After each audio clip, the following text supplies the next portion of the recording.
Oh wow, this is a really cool menu. What happens at number 1? What happens when the countdown is over?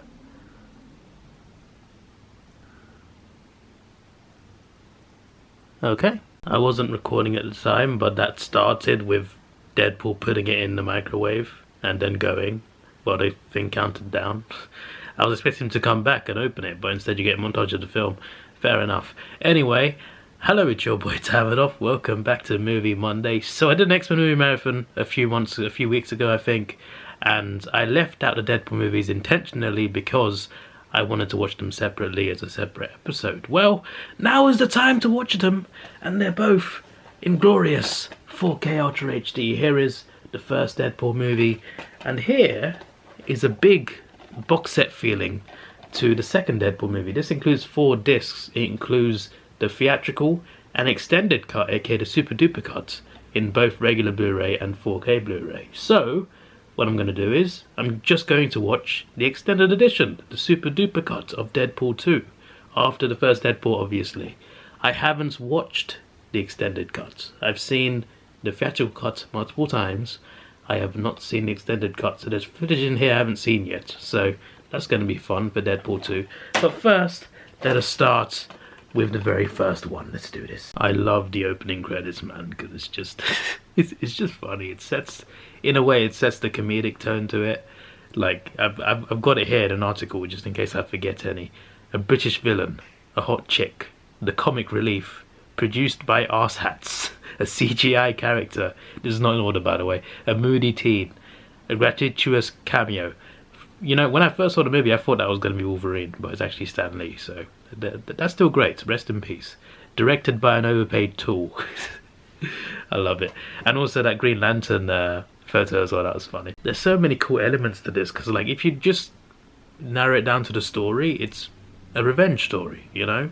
There's elements to it, there's Marvel elements to it, sure, but it's still a revenge story. But it's the other elements that make it great. The comedy, the fourth wall breaking, the references. Ryan Reynolds as Deadpool, he is Deadpool, and he's so damn good. Rupinder, I can't remember his name, sorry, but he's hilarious. And it's just such a good standalone story. When I first saw Deadpool 2, I thought it was better, and I still think it's good, but Deadpool 1 was the better movie. I also love the fact that it's rated R, so you get to see this bloody, gory, brutal action with some serious injuries. And even though people die in the most brutal ways, they still find a way to make these injuries funny. I love how he says McAvoy or Stewart when Colossus says he's taking him back to see Professor X. Unfortunately, Professor X is not in this, neither version. I love the fact that they take the piss out of the low budget. It's almost like the studio could have fallen over X-Men. Deadpool killing Ajax in the climax was just such a well done scene, because he's about to kill him, Colossus stops him and he gives a crazy speech about being a hero, and he goes on for too long and Deadpool just shoots him. Great timing. The comedic timing in this movie is perfect, it's spot on. Every time they go for something funny, it just works. Every single joke, every reference. It's just such a funny movie. Excellent. The after credit scene is genius too. Anyway, on to Deadpool 2. Deadpool looked nice on 4K, by the way. I keep forgetting to mention, but whenever I do 4K movies, I tend to tell you my thoughts on the 4K quality as well, and it's an upgrade on the Blu-ray for sure. It's good. It's not like a big difference. It's not like mind-blowing, but it's still a nice 4K. Anyway, it is on to Deadpool 2, and the menu's cool here too.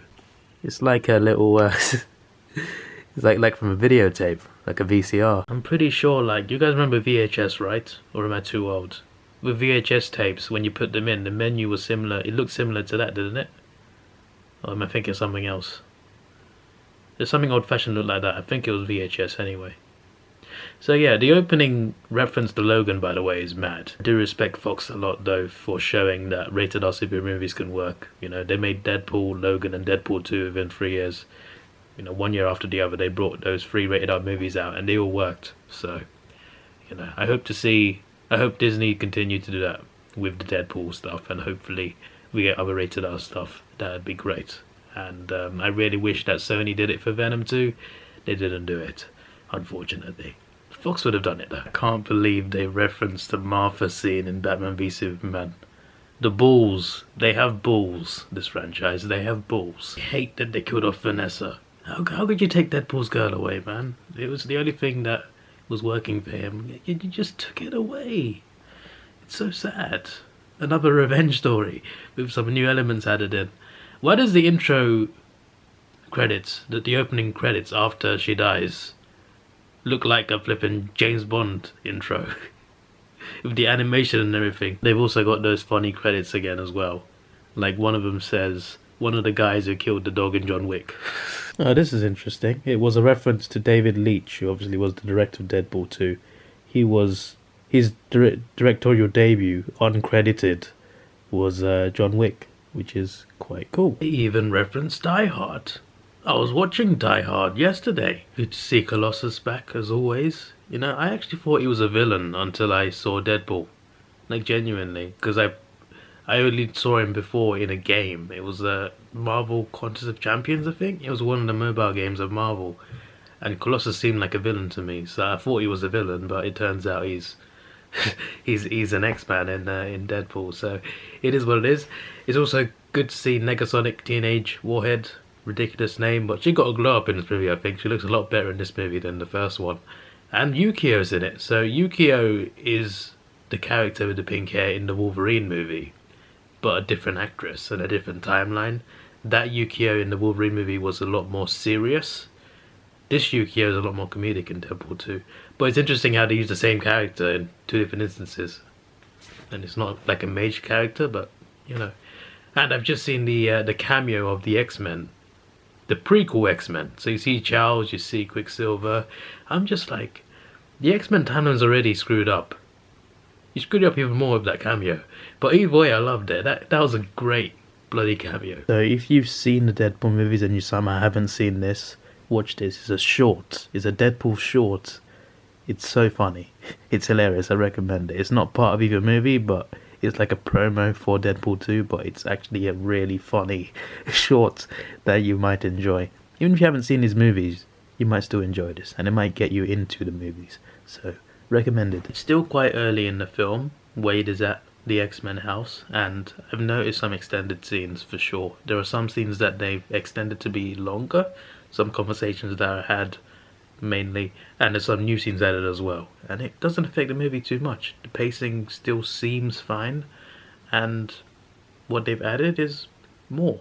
They've added more of scenes. They've extended some of the scenes and added a few new clips here and there, and it all fits together. So dark. You sure you're not from the DC universe? What a reference.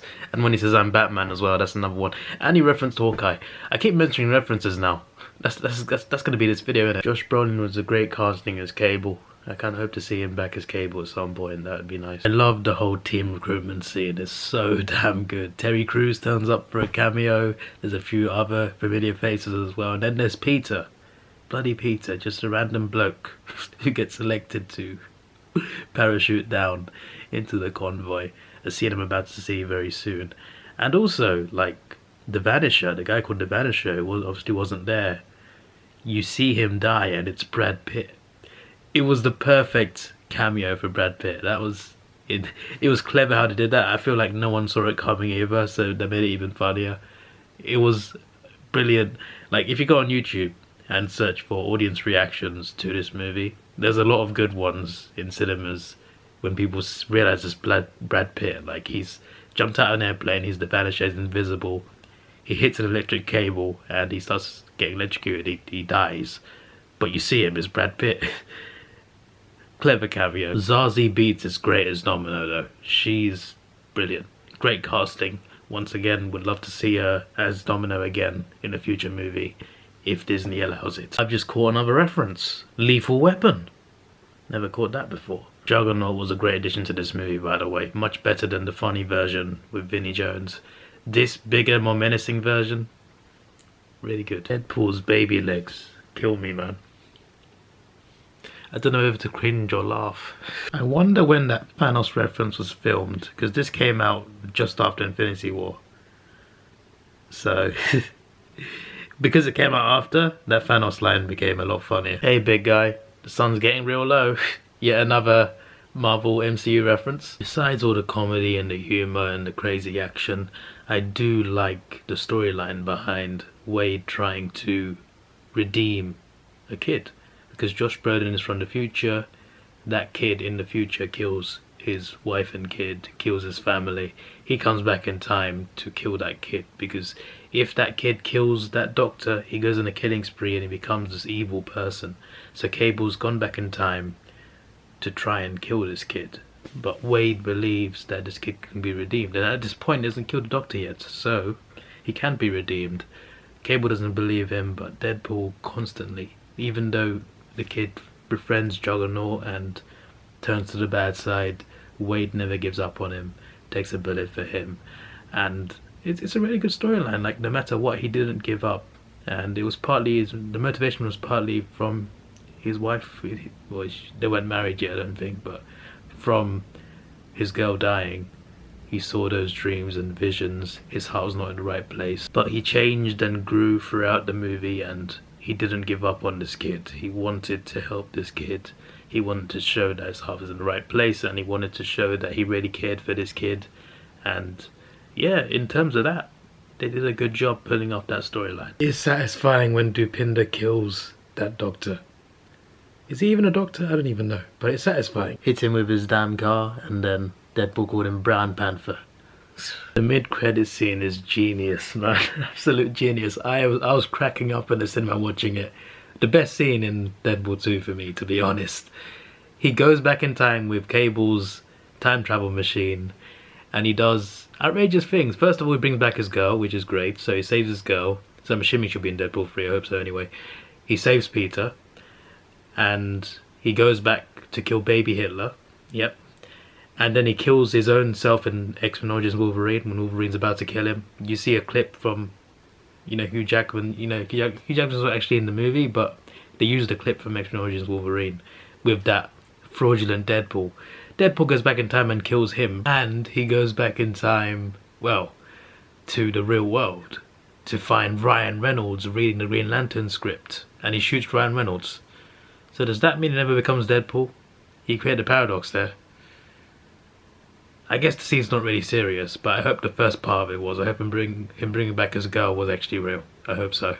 The rest of it, played for jokes, but still. And the after credit scene is a follow-up to the Hitler scene. So he goes back to kill baby Hitler. He couldn't do it, so instead he changes baby Hitler's nappy, and then he says he's going to go and get Cable because he loves killing kids. So I'm guessing Cable killed Hitler, which is good news. Anyway, that ends this this rewatch of the Deadpool movie. This is really fun, man. This has been really fun. I think the first one's a better movie, but the second one is a lot more fun. So yeah, it's cool. And hopefully Deadpool 3 is awesome too. This is your boy Davidoff. Please like, share, subscribe. Thanks for watching. Have a good day, and see ya. Oh yeah, the 4K looked good. Not amazingly good, but good. It's an improvement on the Blu-ray.